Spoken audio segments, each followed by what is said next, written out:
What's up, everybody? Welcome to another edition of the BFF show. My name is Brendan. I'm Franco. And Franco, how are you? We have not physically seen each other, unlike last episode where we were recounting our joyous reunion in the beautiful city of Chicago, not the city that's your backdrop. And we haven't seen each other physically, but we talk a lot. But I want to see, how are you? And how are you doing? I'm doing well. I am in day 4 of a cleanse from alcohol of any type. Yeah. Which day 4 doesn't sound very impressive because it's really not. But at the same time, I've been invited out for social drinks and I've decided not to partake. So there's that. I do think, and this would be a very quick conversation aside, but it's fascinating the social stigma associated with taking a break from alcohol, in that I took a break for no good reason other than to do so. Yet I had to really add the caveat, this is for not any particular reason, as to warn my family and friends that not to worry, there is no DUI or binge episode. It's more just for my own well-being. So what do you think about that? I think it's great. I think, you can count me as one of those people that when I first saw it, I was like, uh-oh, something happened. And I think you're right. There is that slight stigma when typically, and truth be told, it's not any secret. You and I have talked about it on the show. We do like to enjoy a drink or two every now and then when we see each other. So it's not uncommon. So it's a little bit where I think people who know that about you probably question, did something terrible happen? Did he go overboard? But I'm glad to know it's not any of those things. I think it's cool, man. Take the 30 days, recharge. You're probably going to feel great after the end of it. You may not even want to go back to alcohol on that last day on day 30. Maybe. But sure, yeah. But I've noticed, and not to spend too much time on this, but I've noticed for myself that I've tried to upgrade what I drink to either a nice IPA or a porter. I like me a porter, but I also got some bourbon now, so I'm trying to be a classier drinker, Franco, and it feels a little bit better the next day. It's not so much volume, and it's enjoyable. It's more of another world to get into, so I don't know if this is helping you feel good about your 30-day cleanse or making it worse, but I want to explore that with you, my friend, and see if we can figure out maybe there's some little things that we can do together on the show as a little cheer to one another with a higher class level of alcohol. So you would like to drink on air? That's what I'm getting from you. No, a cheers. How dare you? I would not sully the good name of Amp Premier and be slurry and gross on air. I'm just talking simply, you and I, a cheer once. Just cheer and a little bit. Just like a tiny un peu, as the French say. I learned that in high school.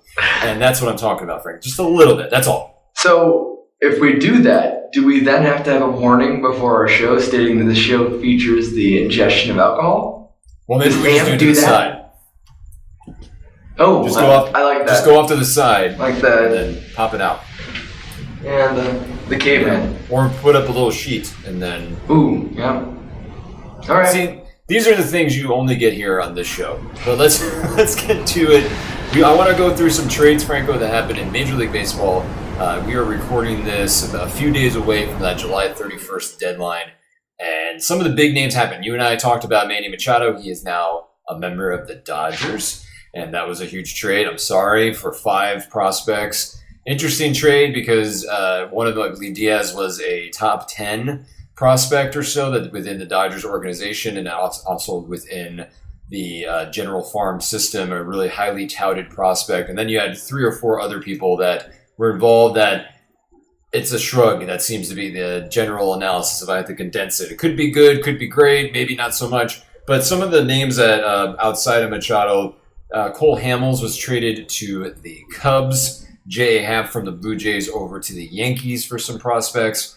Zach Britton also went to the Yankees from the Baltimore Orioles, which is kind of weird, I guess, in my opinion, because they're 2 within the division, and they're like, here you go, take our player. But the O's are maybe on the verge of a fire sale. And then, those were some of the bigger names. So, Franco, of the names that you know that are out there that have already been traded, which one do you think is going to be the most impactful and why? Cole Hamels, I think, bolsters an already pretty good Cubs roster, and I think maybe the push they need to regain solid footing in that division. I like the Zach Britton trade. I'm not sure I would have done it within the division. The only good thing is that it's a shorter contract, so it's not like it's a long-term deal. I think more interesting is that who hasn't moved. So of the players that haven't moved have been rumored, Brendan, who are you most interested in? This one is it's a spicy trade talk, Franco. Spicy trade talk. There are articles out there, and this is not confirmed. I don't want anyone to be thinking that when you're watching this show. Not confirmed, but maybe potentially Bryce Harper of the Washington Nationals, the poster boy, your winner of the 2018 Home Run Derby, might be on the trade block because he's going to be entering free agency next year. I actually don't mind this, Franco. I think it's interesting because if you are the Washington Nationals and you haven't got it done yet, and it doesn't seem like you're going to be having any major movement within the playoffs because Steven Strasburg, once again, is being evaluated and may not be available in the near future or even for a playoff run. This is the same story that we've seen from the Nationals for quite some time, Franco, where there's always a lot of talk at the beginning of the year, and then it just doesn't seem to happen. But if you're the Nationals, it's got to be somewhat intriguing to think about. We could get a whole heck of a lot back for this guy and maybe really start to do something because we haven't done anything within the last 5 years. And it does allow them to not be in a Pujols situation, if I'll refer to it that way, where you give a guy a bunch of money, a 10-year contract maybe, but you're looking at that first 5 years and you'll deal with the back end of that 5. What do you think, Franco? Well, I hate Bryce Harper. So there's my analysis. I think it'd be great for them to move him. I think it's the best move for the Nationals in the long run. Harper was batting .209 before the All-Star break, which is pretty horrible. Yeah. He's definitely not worth the long-term contract he's inevitably due. So I see him moving for pieces, honestly.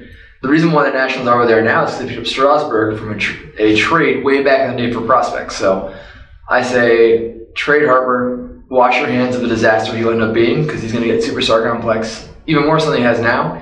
And also, he didn't deserve to win the World Championship. That ball was pitched much faster than anybody else was. So, hashtag Cubs truther over there, Franco in Green Bay, Wisconsin. I enjoy that very much. I think, Adam Jones, Baltimore Oriole, longtime Baltimore Oriole, potentially on the trade block. I think it's inevitable. I think the other story for me is the Orioles and how deep does this fire sale go, Franco? They seem to be ready, willing, and able to trade whatever they can.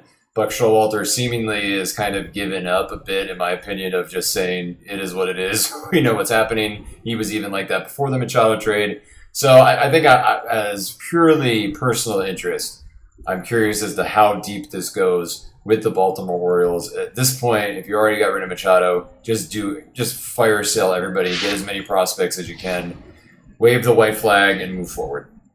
I mean, we saw it successful with the Astros. What happens when you build a strong farm system? So perhaps Showalter stays as a token manager until they bring in the next coach to bring the farm system up and build that way. I think it's not a bad move. Adam Jones, I don't think should be traded just because of who he is to that city, and you're not going to reap that much of a benefit from him. I think he will be traded, so sad times. But we'll see how it turns out. I think, just to circle back to the Machado trade, I think that it will have an influence in the NL West race for sure. Yes. I think it's yet to be determined whether or not, as some analysts have said, it pushed him automatically into the World Series. I'm not quite sure about that because the Dodgers haven't done anything about their pitching, and their pitching was terrible. Has been terrible, as evidenced by their Phillies late in 16-inning game where they ended up throwing Kiki Hernandez out there on the mound to throw because they ran out of people. So it's just like, I don't think that that's going to help. But I am interested and I like what the Yankees did, just to recap that, because I think they needed starting pitching out of everybody. They got it. And they actually, even though they were among the suitors of Machado, I think they actually did better than the Dodgers if you're looking at potential World Series contenders. But we'll always have to keep an eye out. We'll do a recap, Franco. Why don't we recap next week? Sure. And just so you know, the Dodgers will not make the World Series. You heard it here first. Can you flash hot take, or is that a hot take, Franco, or is that a lukewarm take? I think that's just the truth, but we'll call it a hot take in this moment. Truth take. Yeah. Name, Truth Take. We go farther than a hot take. It's not just air, people. It's the truth. See, I cut that into a promo. You can take that, give that to Premiere. But Now we go to the other world in which we live, Franco, and that is the world of geeks. Hooray! And the biggest geek convention of them all, San Diego Comic-Con, which had a little bit of the wind taken out of its sails when Marvel wasn't really doing anything there. But regardless, we did have some news that came out. I'll go through some of it, but I want to start first with the news that the Buffy the Vampire Slayer universe is going to be, I don't know if people have necessarily settled on reboot or remix or revival. It is set to have an African-American woman be Buffy, and it'll be more, they've used words like it's more diverse and more reflective of the times. And some people got really upset. And it's one of those weird crossroads of where there's definitely some racism in it. There's some people that are just too obsessed with the original Buffy the Vampire series and need to let it go. And I think it's, again, another thing in pop culture, Franco, that people are obsessing about with having seen anything about. So I just kind of want to start there and get your thoughts of when you saw that. What do you make of the backlash? Is it warranted? And what were your thoughts when you heard the news? Man, I wish I cared. That's the first part. The second part is... That too. Yeah. That can be your statement. No, we'll talk about it. I think the backlash is warranted only with this caveat, the backlash being that it's a classic show that people have a real relationship with and that are still actually watching religiously. So in that way, yeah, sure, backlash. They're redoing your old show. As far as who the actress is who's playing, or her skin color, it really shouldn't matter for a good actress or an actor. I think this argument's overblown, and I think in our current political situation and the way our country's going, it matters more than it should. And it may sink the show, which is unfair to it before it has a chance to get its feet off the ground. It shouldn't. We should be at a point now in the history of our country where we can accept the fact that a black woman could play a character that used to be played by a white person. Because, before this we had white men playing and white women playing people of color continually. Nobody batted an eye. So I'm not sure why it matters if we go the opposite direction. But please, by all means, get angry on Reddit, send angry messages, try to tank a show because you're too close-minded to imagine a character with a different skin color. And that's really as much ground as I want to give that argument. It doesn't have a place on this show or in general. So those people can all go float a boat, take a long walk on a short pier, maybe get off the internet and get a job, or educate themselves. There are public libraries everywhere. By all means, just walk to one. I wish that you had told me to duck and cover, because you, my friend, unleashed a plethora of hot takes right there, and I am shielding myself from the heat, baby. I think that for me, I enjoy... I agree with you. I think it's stupid, but I think the other element, as someone who got into Buffy the Vampire universe via my wife who loves it and treasures it, part of me just wants to just say, maybe, you know what? Keep that. Just progress the story forward, because you can have enough material to just give some breathing room. I think that's my perspective. Like, don't overburden this show before it even begins, like you said, with sort of the expectations or this trying to reconcile who's playing who. And it's just, that story's done. Take the concept, move it forward, and there's no reason why you just can't do that. Give this person her own name, her own story, her own thoughts and feelings, and have it be reflective of the current world in which we live. And that's exactly what was done in the original Buffy back in the late 90s and early 2000s. So that to me would be the only thing of, like, I'm getting a little weary of just reboots in general. Franco, you and I have had this conversation before. It's just, why don't we just try to push it forward and do something different? And that way you kind of unload that baggage. But we'll see. Again, the main takeaway of this, nothing's been produced or written or really cast beyond, just initial discussion. So hold tight, everybody. It's going to be fine. It's going to be fine. The other news that came out is the Shazam and Aquaman trailers dropped. I love Shazam. I thought it was awesome. It's the perfect take on the character. Franco, what did you think? Totally agree. They nailed the tone and, frankly, the lighter mood of Shazam, because just to educate our non-comic book people, Shazam is essentially a superhero that is a usually portrayed as an early teens young man who's an orphan or has a various backstory, who then snaps his fingers and says the word Shazam and becomes a very powerful, super muscular Superman. Think Superman actually, but more muscular. Yep. Exactly what I just said a second ago. So there you go. And so you have this dichotomy where you have, this hulking man, but with the mind of a 13-year-old. And I think they nailed what that is in the trailer, and I hope they continue that tone throughout the movie. I am terrified because it's DC, so who knows what it actually means. Because the Suicide Squad trailer was fantastic. But the movie it happened. Yeah. But what do you think? I'm hopeful because I think that around the time Suicide Squad happened, they hadn't yet tonally readjusted or pivoted toward what they got with Wonder Woman and what they tried to do with Justice League with, speaking of Buffy the Vampire Slayer, the Joss Whedon reshoots and him doing a little deep dive on the script to try to make it more engaging. I think that they probably saw all that, and my hope is that they made Shazam right and turned it into Big Meets Superman, which essentially what this film is. And I enjoyed it. I laughed out loud at the scene where he's going, your phone's charged, that he's just blowing up phones by accident because that he's trying to be helpful, but he's like, oh no, I'm sorry. So like that killed it for me. I loved it. And I really enjoyed it. The Aquaman trailer, we don't need to deep dive too much because if you saw Justice League, you saw Aquaman. Deep dive? Jason. Pun. Deep dive, wink, and it was Aquaman, Jason Momoa. Out of the two, I like Shazam more. Aquaman, I kind of went, okay, I guess I'm in, but I wasn't like, yay! I can't wait for Aquaman. I was like, oh, okay, this is happening. What did you think, Franco? I think I would rather see Entourage's version of Aquaman, A, and B, I hated it. I love Jason Momoa and I want it to work, but it feels like they tried to make Avatar, but with Jason Momoa instead, which means they ripped off Pocahontas. Yeah, that's where we're at. Also,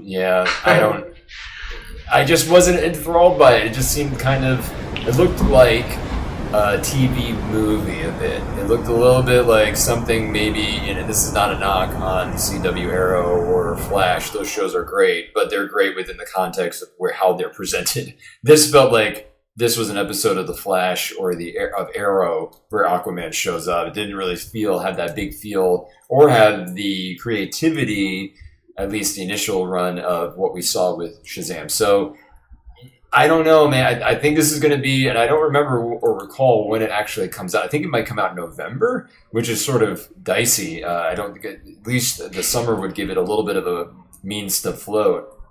Wink. The success of other superhero films happening in that season. November's kind of a weird month to do it, but I'll see it if MoviePass is still around.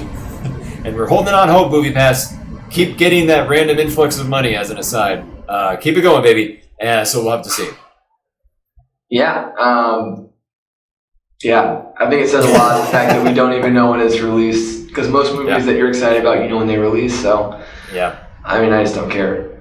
We'll move on then. I want to talk about the DC Universe streaming platform. It was a little undefined before Comic-Con in terms of we have some live shows. Here's what they're going to be. They're going to be Titans. They're going to be Swamp Thing.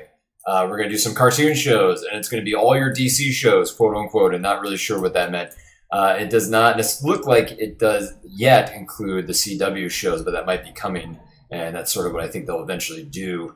Maybe do a Netflix superhero model off of that. But they did show preview footage from Titans. Oh no. You already know where I'm going with this because you and I typically think alike when it comes to this stuff. It is a overtly gritty take on the Teen Titans, which was pushed past the point of grit and into a dark comedy for me where it was almost laughable what was happening. It is also, and they made a very strong point to let the audience know, it's unrated because you heard Nightwing say F Batman.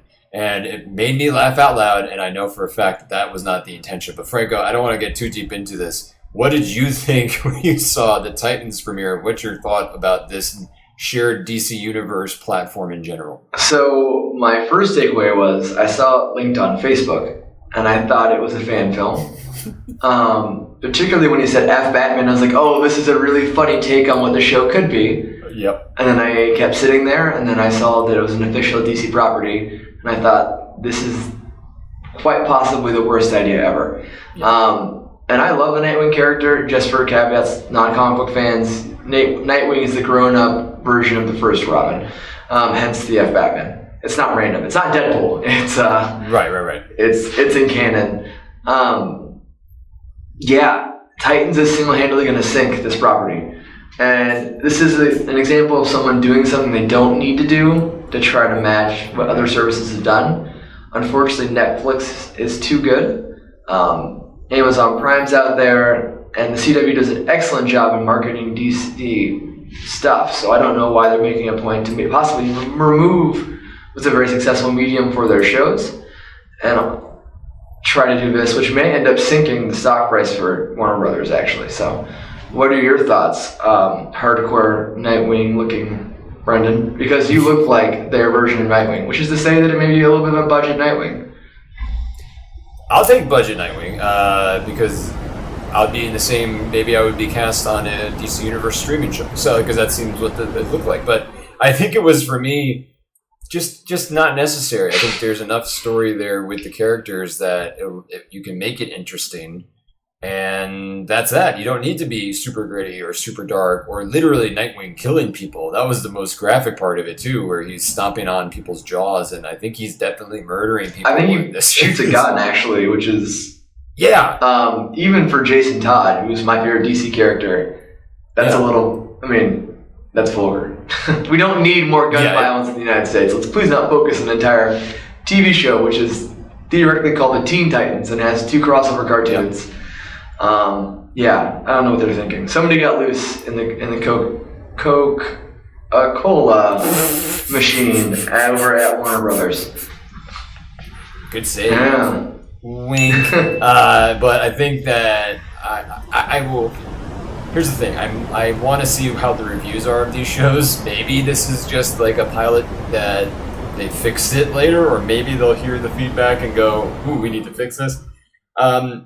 I don't think I'm going to get it right away, dude. I think I want to get it. I want to like it, but I feel I'm not confident in it. So I think I will pass on this for right now. Franco, are you going to buy this platform service, or are you going to hold off? You've lost your mind. I will never buy this platform service. In fact, I will very happily watch this show with other means that are not with the platforming service, because we all know they will be there. Or if I'm super invested, I'll buy it on Amazon because they will have it for sale on Amazon. That is a partnership that exists at BP. Per episode. Whatever. But that's fine. Again, I think this is a disaster. I think it's going to fail. And as much as I would love to watch DC burn, I don't want to watch them burn. And I do want to point out that we've already seen what happens when DC reshoots things, and it's never worked so far. So I can't imagine it's going to work in this instance. No, I don't think so either. I'm definitely passing. I think time will tell. And we have not even seen Swamp Thing footage yet, which that might be worse, might be better. We don't know. Where are you all up in arms about this? Swamp Thing was a very prominent show in the 90s that had a great following. Yeah. And spawned 3 movies. So why aren't we having a conversation about the reboot on that? Because they haven't released any footage yet. Okay, my bad. Yeah, so when we get the footage, we'll take a look at it. The hot take is that Swamp Thing is going to be red instead of green. Get ready. Oh. Yeah. Fire take. Franco, we're at the end of the show, so we were going to talk about Ant-Man and the Wasp, but I don't know if we have enough time to deep dive into it. So why don't you want to hold off until next week? Well, let's give a quick 60-minute non-spoiler review. 60-minute? 60 seconds. Oh, you're so funny, Mr. O'Brien. 60-second. All right, so we just talked about gun violence and pantomiming, and what do you do in the first 3 seconds? It's Trump's America. Finger guns. All right. Wink. Franco, go first. My 20-second review from my time is going to be Ant-Man and Wasp is fun, not memorable, links well to Infinity War, but altogether underserves the previous film. Brendan, go. I thought it was okay. I laughed a lot in the film, so I enjoyed that part of it. I think it had a lot of oddly heavy lifting to do for Avengers Infinity War, which I wasn't expecting, and especially the last 10 to 15 minutes, including that final scene after the credits where it just seemed like they were dumping all sorts of buzzwords like time vortex and quantum physics and all this other stuff that you're like, oh, I know what they're doing. So it was okay. It was fun. It was a MoviePass movie, so thank you, MoviePass. Yeah, it was okay. I'm looking forward to Captain Marvel. Franco, what did you learn today? I learned that you really want MoviePass to succeed while knowing full well that it'll be gone soon, and also that we can be punning for far longer than we should. Brennan, what did you learn today? I learned that you are a hot take machine, and I was in your splash zone, and I did not bring a rain jacket. Boom. Ooh, that is a sentence that has so much nuance. But on that note, I'm Franco. And I'm Brendan. Have a good one. Peace.